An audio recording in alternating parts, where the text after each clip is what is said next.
6.25 남침 사흘 만에 서울이 함락된 6월 28일 유엔 안보리가 참전을 결의합니다. 16개국이 파병했고 의료와 물자 지원까지 하면 63개국이 우리를 도왔습니다. 전 세계 독립국이 93개, 유엔 회원국은 60개뿐이던 시절 사실상 온 세계가 공산 침략에서 자유와 민주를 지키기 위해 나선 것입니다. 미국은 3년간 무려 30만 2,483명의 장병을 우리나라에 보냈습니다. 이 가운데 한반도에 가장 먼저 도착해 싸운 부대가 일본에 주둔하던 제24 사단입니다. 사단장은 윌리엄 F. 딘 소장이었습니다.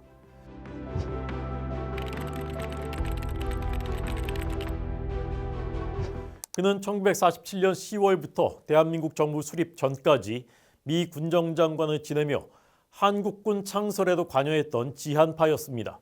그가 한국군을 이끌어갈 인재로 기대한 박진경 연대장이 4.3 사건 진압 중 남로당에 암살당하자 직접 제주로 내려가 유해를 수송기에 싣고 서울에 돌아와 장례를 치르기도 했습니다.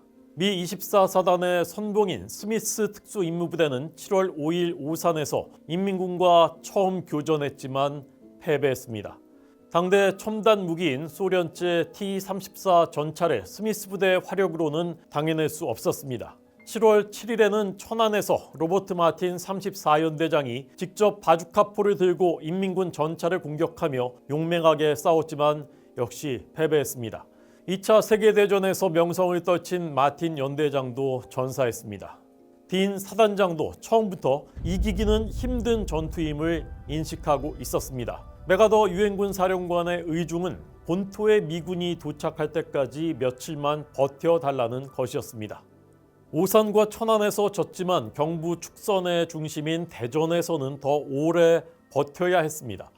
24사단은 대전 방어전투에서 7월 18일부터 사흘간 인민군 주력 3, 4사단을 막아내며 격전을 치렀습니다. 24사단의 2.35인치 바주카포로는 T-34의 장갑을 뚫을 수 없었습니다. 24사단의 병력도 2차 대전 참전 장병이 아닌 신병이 많았고 일본 점령부대의 성격상 훈련도 부족했습니다. 딘 소장은 공포에 빠져있는 장병들을 이끌기 위해서는 자신이 일선으로 나가야 한다고 판단했습니다. 그는 뼛속까지 군인이었습니다. 5살 때 열병식을 본 뒤부터 군인을 꿈꿨고 UC 버클리대 재학 중 ROTC로 임관했습니다. 2차 세계대전 때는 최전선에서 싸우는 지휘관으로 이름을 날렸고 당시 52세였지만 매일 달리기와 역도로 단련한 강철 체력의 소유자였습니다. 그는 부하들의 만류를 무릅쓰고 직접 대전 방어선으로 나갔습니다. T-34 전차 한 대가 방어선을 돌파하자 주변 병사에게 백린 수류탄과 파편 수류탄을 빼앗아 전차로 접근한 뒤 엔진 환기구 부근에 수류탄을 던졌습니다. 전차에는 불이 붙고 멈춰서고 말았습니다. 이 용맹스러운 행동으로 그는 훗날 미국 최고 무공 훈장을 받았습니다. 그러나 인민군은 대전 시내에 게릴라를 침투시켜 후방을 교란하고 미군 통신망을 붕괴시켰습니다. 병력을 30%나 잃고 부대 간 연락까지 끊기자 딘 사단장은 더 버틸 수 없다고 판단하고 철수를 명령했습니다. 부대가 후퇴하면 지휘관은 제일 먼저 철수하기 마련이지만 딘 소장은 반대였습니다. 끝까지 남아 병력을 수습하고 부상병 수송 차량을 확보하고 후퇴하는 부대를 유도했습니다. 24사단은 연패했지만 그 사이 미군이 증원됐고 낙동강 방어선이 구축됐습니다.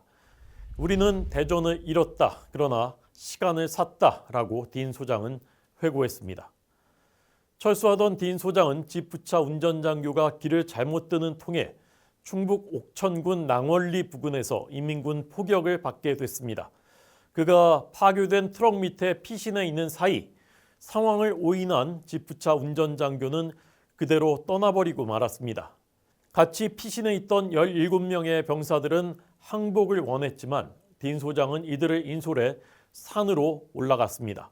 밤중에 부상병들이 갈증을 호소하자 딘 소장은 물을 뜨기 위해 어둠을 더듬어 계곡으로 내려가다가 낭떠러지에서 추락했습니다. 자정이 조금 넘어 겨우 의식을 찾았을 때는 어깨뼈가 골절되고 머리에 부상을 입은 상태였습니다. 이때부터 그는 홀로 낯선 나라의 산과 들을 헤매며 남으로 내려갔습니다. 인민군의 눈길을 피해 밤에만 움직일 수 있었습니다. 산딸기, 풀뿌리, 물로 연명하며 심각한 탈수와 영양실조로 95kg이었던 체중이 59kg으로 줄었습니다. 인간의 생존 본능이 얼마나 강한지 알게 된 시간이었다고 그는 회고했습니다. 어쩌다 민가를 만나도 신고와 체포의 공포에 시달려야 했습니다. 그렇지만 공산 치하의 위험을 무릅쓰고 밥상을 차려주는 주민들도 있었습니다.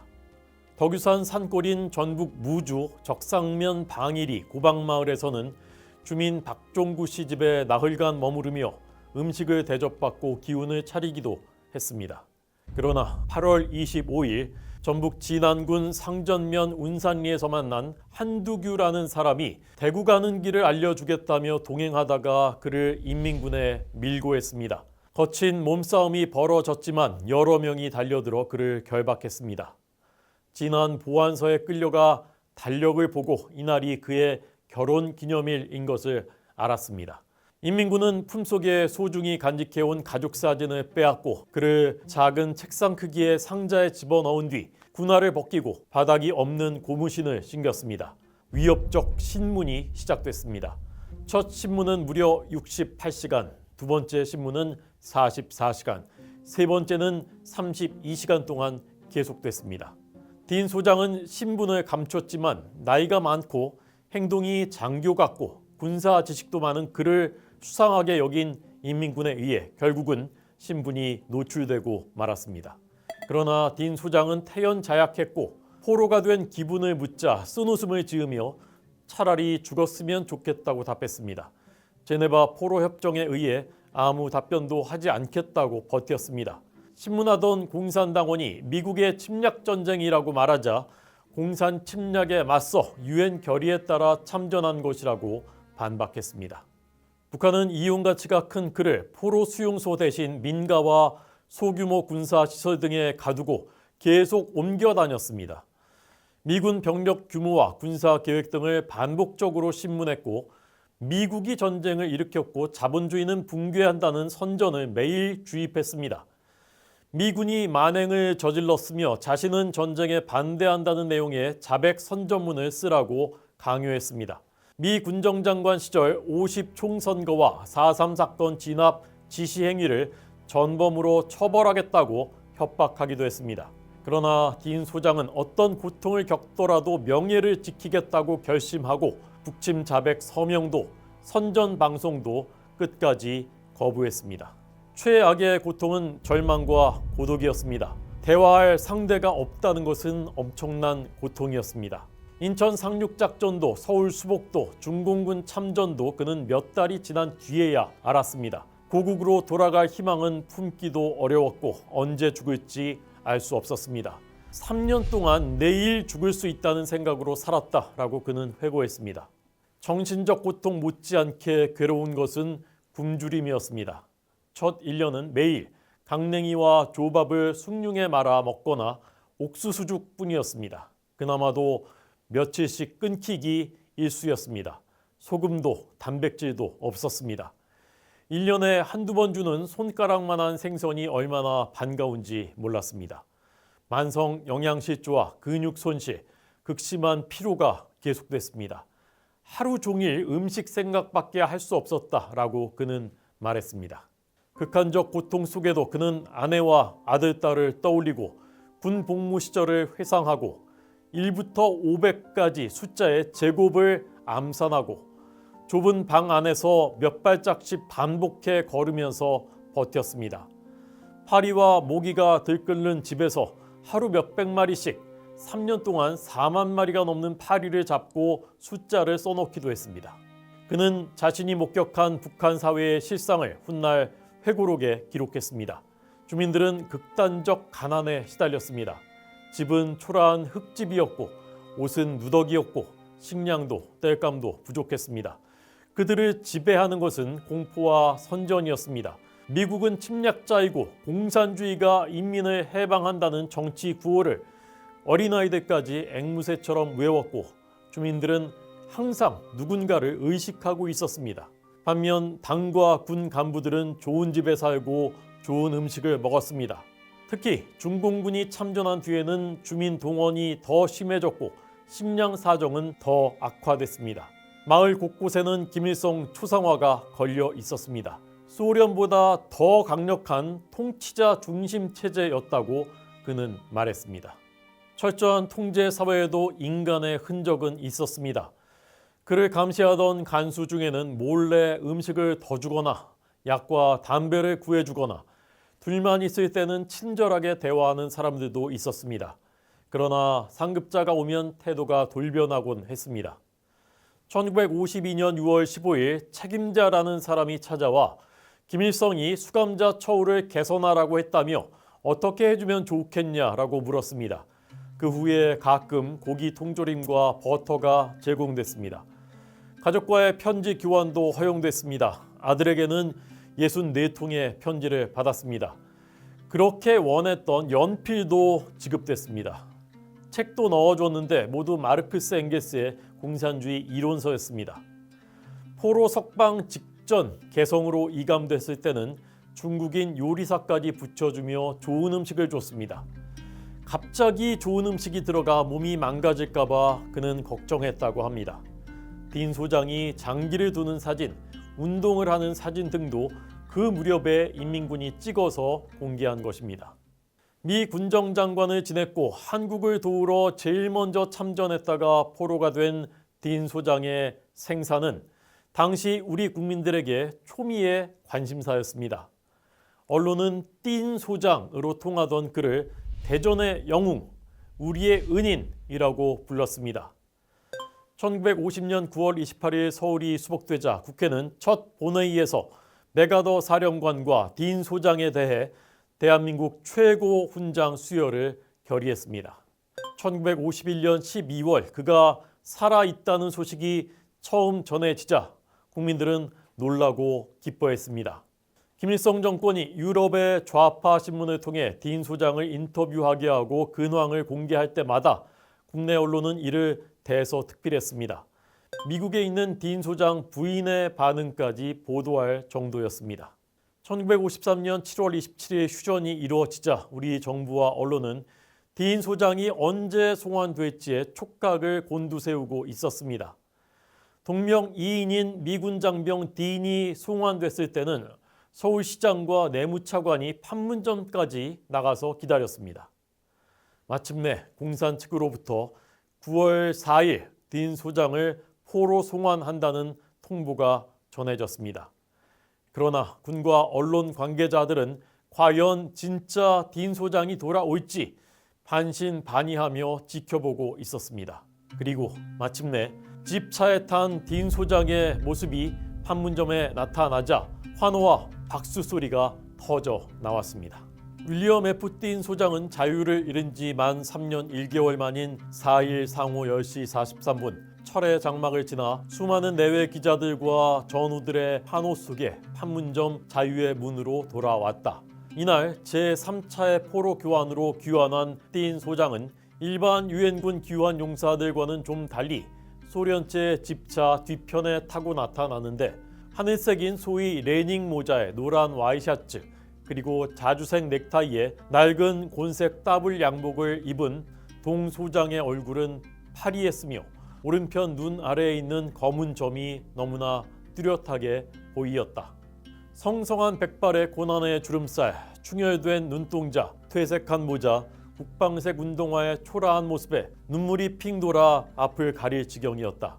그는 공산진영 기자들을 발견하더니 그들에게까지 예의를 갖춰 수고들 했다는 뜻을 표하기도 했다.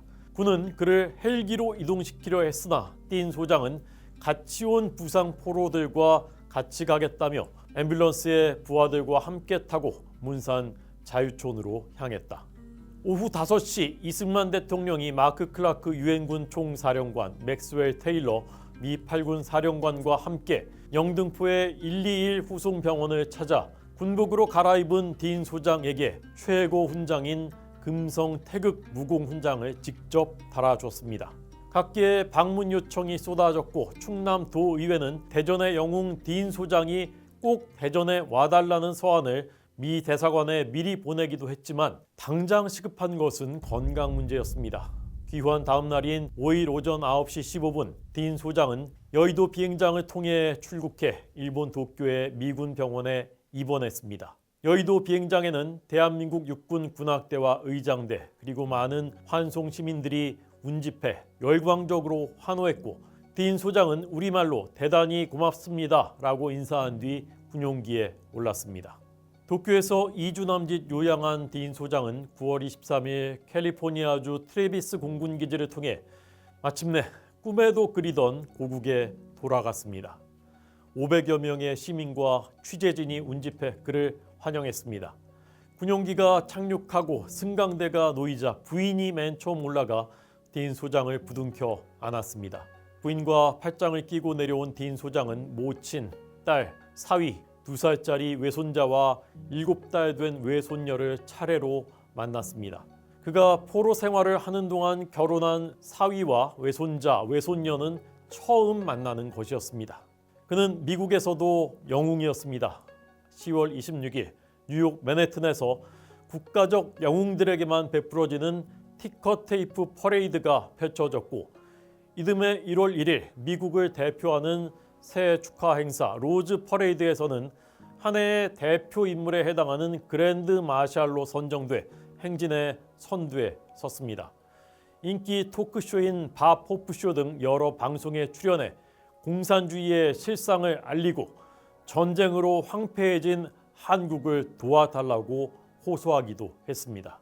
딘 소장은 미 의회에서 최고 훈장을 수여받았지만 6.25 전쟁에 수많은 영웅들이 있지만 나는 영웅이 아니고 일개 육군 보병이다. 6.25 때 내가 지휘한 전투로는 나무 별 하나도 받을 수 없다라고 스스로를 낮췄습니다. 다시 전투부대의 지휘를 맡겨달라고 요청할 만큼 군인 정신에 불탔지만 포로 생활 3년간 악화된 건강을 극복할 수는 없었습니다. 1954년 11월 20일 미 제6야전군 부사령관에 임명된 것을 마지막으로 1955년 10월 30일 그는 예편했습니다. 맥스웰 테일러 육군 참모총장이 그에게 전투 보병 훈장을 수여했습니다. 딘 소장이 가장 자랑스러워했던 이 훈장은 적과 근접 전투를 벌인 보병에게만 수여되는 것으로 장군 중에 받은 사람은 딘 소장과 2차 세계대전 때 중국, 버마, 인도 전선에서 싸운 조셉 스트레 장군 뿐이었습니다. 1954년 딘 소장은 제너럴 딘즈 스토리라는 회고록을 냈습니다. 솔직함과 생생함으로 귀중한 사료로 평가받았습니다. 그 후에는 캘리포니아에서 조용히 여생을 보냈습니다.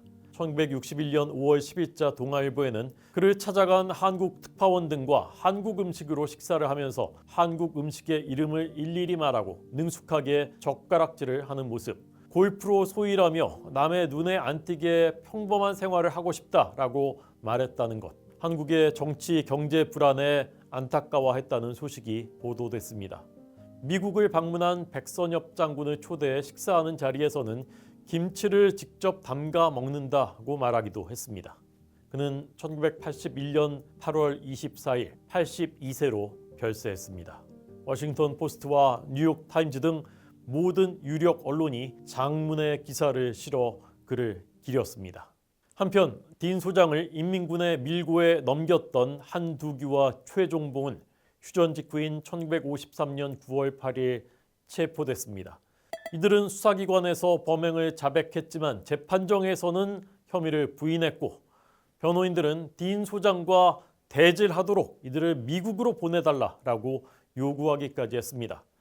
그러나 1954년 8월 대법원은 이들의 범행을 인정해 징역 5년형을 선고했고 한두규는 3년 복역 후 석방됐습니다.